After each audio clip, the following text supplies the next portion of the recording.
Hi everyone, welcome to this new video. तो आज की इस वीडियो में हम बात करने वाले हैं कलर डेप्थ के बारे में और कलर डैमेज के बारे में। हम लोग पूरा कलर प्रोफाइल पढ़ेंगे, जहाँ पे हम लोग देख समझेंगे कि 8 बिट कलर डेप्थ क्या होता है, 10 बिट क्या होता है, डुअल बिट क्या होता है, कलर स्पेस क्या होता है। आप लोग बहुत सुने होंगे एडोबी आरजीबी के बारे में, DCI पी3, sRGB, display पी3, colour gamete के बारे में। तो आज की इस वीडियो में हम यही सीखेंगे। तो चलिए स्टार्ट करते हैं वीडियो को। चले हम लोग समझते हैं कलर डेप्थ को। कलर डेप्थ क्या होता है? तो कलर डेप्थ में एक 8 बिट होता है, एक 10 बिट होता है। जब भी हम लोग कैमरा से रिकॉर्ड करते हैं कोई भी वीडियो, तो 8 बिट में या तो हम लोग रिकॉर्ड करते हैं, नहीं तो 10 बिट में रिकॉर्ड करते हैं। और हम लोग जब भी कभी मॉनिटर खरीदने जाते हैं तो वहाँ पे भी दो ऑप्शन अवेलेबल होता है, एक होता है 8 बिट डिस्प्ले, एक होता है 10 बिट डिस्प्ले। तो चलिए हम लोग समझते हैं इसको अच्छे से। एक एग्जांपल लेते हैं। जैसे मान लीजिए मॉनिटर खरीदने गए, और ये मॉनिटर हम लोग खरीदते हैं FHD+, FHD, और ये 8 बिट का है। वहीं पे एक मॉनिटर ले लेते हैं हम लोग, जो हम लोग ले लेते हैं वही 1080p FHD, और ये ले लेते हैं 10 बिट डिस्प्ले। तो इस दोनों में डिफरेंस क्या होगा हम लोग ये समझते हैं। रेजोल्यूशन तो दोनों का सेम है, मतलब इधर साइड से अगर हम देखें तो 1080 1920 पिक्सल, 1920 पिक्सल, और वर्टिकली अगर हम लोग देखें तो ये हो जाता है 1080 पिक्सल।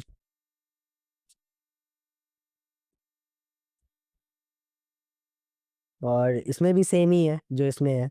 तो अब हम लोग चलिए, तो यहाँ पे एक टर्म है 8 बिट। 8 बिट क्या होता है? तो ये बिट क्या होता है? तो हम लोग जानते हैं पहले से कि कोई भी मेमोरी रिप्रेजेंटेशन में हम लोग किसी भी चीज़ को जो रिप्रेजेंट करते हैं, तो अगर ये 2 बिट है तो या तो 1 1 होगा, 1 0 होगा, 0 1 होगा और 0 0 होगा। ये चार रिप्रेजेंट हम कर सकते हैं 2 बिट में।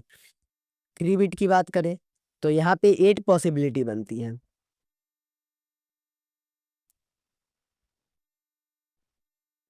और 8 बिट की बात करें तो कितनी पॉसिबिलिटी बनेगी? तो 8 बिट में हम लोग जैसे यहाँ पे हम लोग देख रहे हैं कि 1 बिट में या तो 0 होगा, नहीं तो 1 होगा।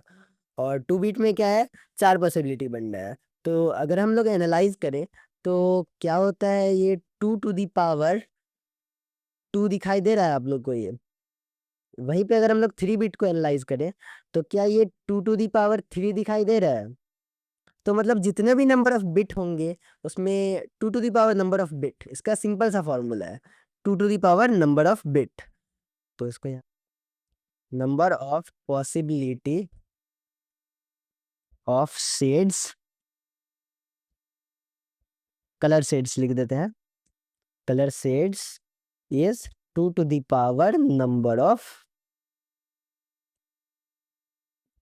Number bits. तो 8 बिट के लिए क्या होगा यहाँ पे? तो 8 बिट के लिए होगा 2 टू दी पावर 8, जो कि होता है 256।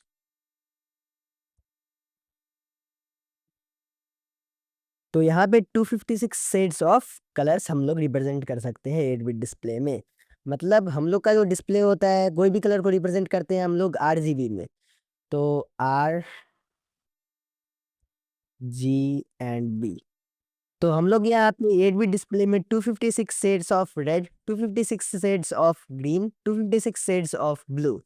मतलब यहाँ पे पॉसिबिलिटी क्या बना, 256 इंटू 256 जो कि होता है अप्रोक्स 16 मिलियन।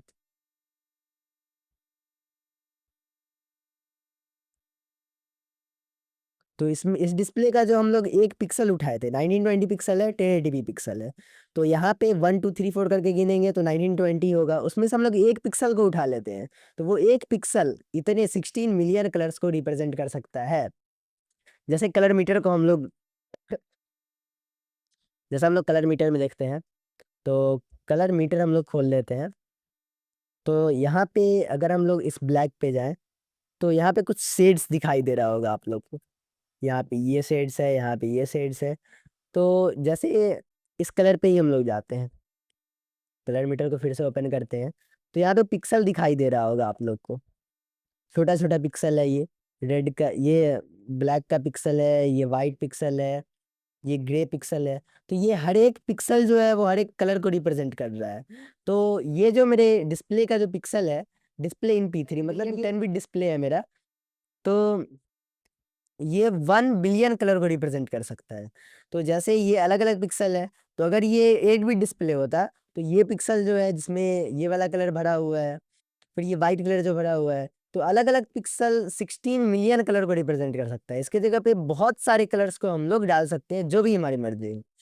और ये जो 10 बिट डिस्प्ले होगा उसमें 2 to the power 10 का रेशियो चलेगा।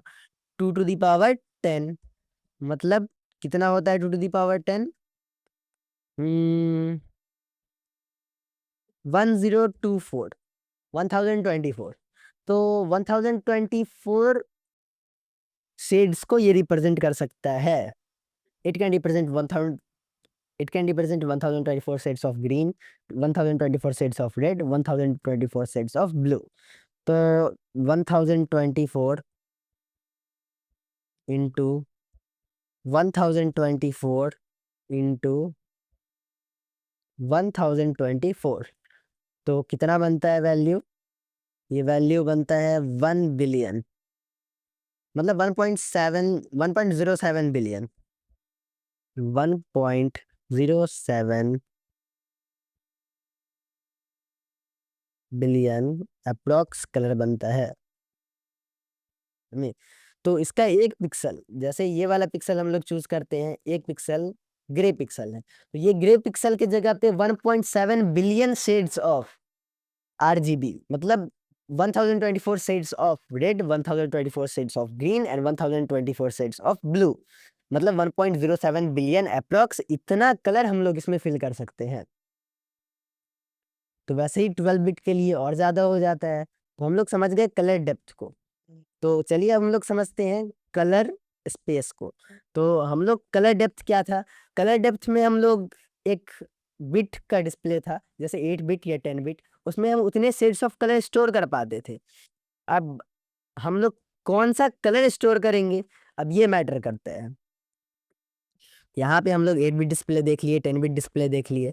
तो 8 बिट डिस्प्ले में हम लोग 16 मिलियन कलर को फिल कर सकते हैं एक पिक्सल के अंदर, और यहाँ पे 10 बिट डिस्प्ले में 1.07 बिलियन कलर को हम लोग फिल कर सकते हैं। 8 बिट डिस्प्ले में हम लोग 16 मिलियन कलर को फिल कर सकते हैं एक पिक्सल के अंदर, और 10 बिट डिस्प्ले में एक पिक्सल के अंदर हम लोग 1.07 बिलियन कलर को फिल कर सकते हैं, एंड 12 बिट के डिस्प्ले में हम लोग 68 बिलियन कलर को फिल कर सकते हैं। तो चलिए हम लोग समझते हैं कि ये तो हम लोग समझ लिए कि इतने कलर को हम लोग फिल कर सकते हैं इसमें, बट कौन से शेड्स को, ये जो हम लोग शेड्स बना रहे थे वो कौन से शेड्स को? RGB शेड्स को। तो एक RGB का स्पेक्ट्रम होता है, दिखाता हूँ, कलर स्पेस। तो ये जो कलर स्पेस है, तो ये ग्रीन का है, ये रेड का है और ये ब्लू का है। तो इसी में से किसी भी कलर को जो हम लोग चूज करते हैं कि इतने, एक डिस्प्ले है जो सिर्फ इतना ही कलर दिखा पाता है तो वो कम कलर एक्यूरेट होगा। ये वाला डिस्प्ले है जो ज़्यादा कलर को दिखाता है तो वो ज़्यादा कलर एक्यूरेट होगा। तो जितना वाइडर हम लोग कलर स्पेस में देखेंगे डिस्प्ले को, तो वो उतना ही ज़्यादा बेटर कलर शो करेगा। हम लोग देख लिए 8 बिट में कि हम लोग कितने कलर को स्टोर कर सकते हैं, हम लोग देख लिए 10 बिट डिस्प्ले में बहुत ज़्यादा ही कलर को स्टोर कर सकते हैं। लेकिन अब कलर कौन सा स्टोर करेंगे? तो कलर हम लोग स्टोर करेंगे RGB, और RGB के कलर स्पेस में से हम लोग जिस पार्ट को, मतलब जितना पार्ट हमारा डिस्प्ले शो कर पाएगा उतना पार्ट हमारी डिस्प्ले का कलर स्पेस होगा, जो कि हम लोग सॉरी कलर स्पेस नहीं, कलर गैमट होगा, जो कि होता है sRGB, जो कि 99। हम आपको कंपैरिजन टेबल दे देंगे, जैसे यहाँ पे ये कंपैरिजन टेबल है। तो sRGB जो है वो 100% अगर होता है तो वो 72% ऑफ NTSC होगा, 76% ऑफ Adobe RGB होगा एंड 86% ऑफ DCI P3 होगा। तो मेरा डिस्प्ले जो है वो अभी डिस्प्ले P3 शो कर रहा था। अभी हम लोग जो कलर मीटर में देख रहे थे, वो कलर मीटर हम लोग को शो कर रहा था डिस्प्ले इन P3। तो P3 क्या है कि डिस्प्ले P3 क्या है, तो चलिए पहले हम लोग DCI P3 को देख लेते हैं। तो ये था हम लोग का कंपैरिजन टेबल। तो इस टेबल में अगर हम लोग देखें तो sRGB जो होता है वो 100% अगर होता है तो वो NTSC 72% होगा कि इक्वल होगा, और एडोबी आरजीबी में देखें तो 76% एडोबी आरजीबी के इक्वल होगा, ये 100% एस आरजीबी। और DCI P3 में अगर देखें तो 86% होगा। तो हम लोग के पास डिस्प्ले P3 है। तो कोई भी एप्पल डिवाइस में जो डिस्प्ले P3 होता है वो एप्पल के द्वारा डेवलप किया गया है, जो कि डिस्प्ले DCI P3 का एक वर्जन है जिसमें एप्पल गामा को रिड्यूस कर दिया है। जैसे यहाँ पे गामा 2.4 या 2.6 होता है, तो यहाँ पे गामा 2.2 कर दिया है, जो कि SRGB का गामा है, जिसके कारण थोड़ा सा बहुत ही माइनर सा डिफरेंस आता है। बट वो मैकओएस का ऑप्टिमाइजेशन के कारण डिस्प्ले DCI P3 100% वो दिखाई देता है। तो अप्रॉक्स 99 टू 100% की रेशियो में रहता है ये डिस्प्ले P3, जो कि कलर एक्यूरेट माना जाता है। और ये DCI P3 जो है ये मूवी स्टैंडर्ड है। कोई भी जो मूवी शूट होता है या कोई भी जो एडिटिंग होता है मूवी का, वो DCI P3 पे ही किया जाता है। एंड रेक्स 709 क्या है? तो ये मोस्टली SRGB के इक्वल है। मतलब अगर देखें तो रेक 2020 है, और भी रेक 709 को पहले देखते हैं, तो ये है 100%। तो ये अप्रॉक्स 86% के इक्वल है DCI P3 के। और SRGB भी 100% जो है वो 86% ऑफ DCI P3 है। तो मतलब ऑलमोस्ट SRGB और रेक 709 दोनों इक्वल है। और भी बहुत सारा और भी बहुत सारा कलर स्पेस है, जैसे रेक 2020 जो कि 180% ऑफ SRGB है, एंड DCI P3 के 140% है। तो यहाँ पे DCI P3 जो है या डिस्प्ले P3 और 10 बिट डिस्प्ले में काम करता है। कोई भी जो मैकबुक का डिस्प्ले होता है या एप्पल स्टूडियो डिस्प्ले होता है, तो वो डिस्प्ले P3 से आता है। 100% वो डिस्प्ले P3 होता है, जो कि इक्वल होता है ऑलमोस्ट DCI P3 के, जो कि एक इंडस्ट्री स्टैंडर्ड है। तो ये 10 बिट होता है, और डेक 709 8 बिट होता है, और SRGB जो होता है वो 8 बिट होता है। क्योंकि हम लोग के पास उतना कलर ही नहीं है, जो हम लोग जैसे इस कलर पैलेट में देखें तो कलर को ज़्यादा स्टोर करना है हम लोग को। तो अगर 10 बिट डिस्प्ले में अगर हम SRGB मान लो 100% लेते हैं, वो तो कुछ ठीक भी दिखेगा। अगर 50% SRGB वाला डिस्प्ले लेते हैं विथ 10 बिट सपोर्ट, तो वहाँ पे हम लोग के पास कलर को स्टोर करने के लिए स्टोरेज तो ज़्यादा है, बट वहाँ पे हम लोग के पास कलर नहीं है, कलर पैलेट नहीं है, या कलर स्पेस नहीं है जहाँ से हम लोग कलर को स्टोर कर पाए। तो हम लोग के पास कलर भी होना चाहिए, और कलर को स्टोर करने के लिए स्पेस भी होना चाहिए। तो मान लीजिए बिट बिट क्या है, डेप्थ क्या है? तो डेप्थ क्या है कि हम लोग अलग-अलग शेड्स ऑफ कलर को स्टोर कर सकते हैं। 1.7 बिलियन, 1.07 बिलियन, या 16 बिलियन, 16 मिलियन। तो हम लोग के पास कलर होना चाहिए ना स्टोर करने के लिए। तो वही ये कलर स्पेस में से कलर को चूज़ करते हैं हम लोग, जो हम लोग के बिट डेप्थ में जाके स्टोर होता है, और वो बिट डेप्थ के कारण हम लोग का शो होता है ज़्यादा क्लियरली। तो चलिए अब हम लोग देख लिए कलर स्पेस को भी अच्छे से। ये टेबल मैं आपको डिस्क्रिप्शन बॉक्स में दे दूंगा, अगर आपको अच्छे से पढ़ना है तो आप जाके पढ़ सकते हैं। और बिट का डिफरेंस दिखाता हूँ अब। तो यहाँ पे ये 8 बिट है, और ये 10 बिट फुटेज है। तो 8 बिट में अगर देखें तो कोई भी जो ब्लेंड होता है लाइट को जो ब्लेंड करते हैं हम लोग, जैसे यहाँ पे लाइट मिला मिला सा दिखाई दे रहा है। तो यहाँ पे क्या है कि सबसे ज़्यादा हार्श लाइट जो होगा उसका शैडो, मतलब सबसे ज़्यादा जो हार्श लाइट होगा उसका कलर होगा जो कि सबसे ज़्यादा वाइब्रेंट होगा। फिर उससे कम वाला, फिर उससे कम वाला, फिर उससे कम वाला। तो यहाँ पे बिट कम होने के कारण बहुत सारे कलर को हम लोग स्टोर ही नहीं कर पाते हैं। तो यहाँ पे 4 ही कलर स्टोर कर सकते हैं, और यहाँ पे 10 कलर स्टोर कर सकते हैं। तो यहाँ पे सबसे ज़्यादा वाइब्रेंट, फिर उसके बाद उससे कम वाइब्रेंट, तो हम लोग को सबसे लास्ट में तो जाके तो बहुत कम वाइब्रेंट पे आना है। तो वो उतना बेटर कलर नहीं दिख पाता है। और यहाँ पे 10 शेड्स ऑफ कलर हम लोग रिप्रेजेंट अगर करेंगे, मान लीजिए 10 शेड्स करते हैं, तो यहाँ पे सबसे ज़्यादा वाला, फिर उससे थोड़ा कम वाला, उससे थोड़ा कम वाला, फिर उससे थोड़ा कम वाला, तो कलर ज़्यादा बेटर दिखता है। तो चलिए हम लोग सीख लिए कि क्या होता है बिट डेप्थ, क्या होता है कलर स्पेस।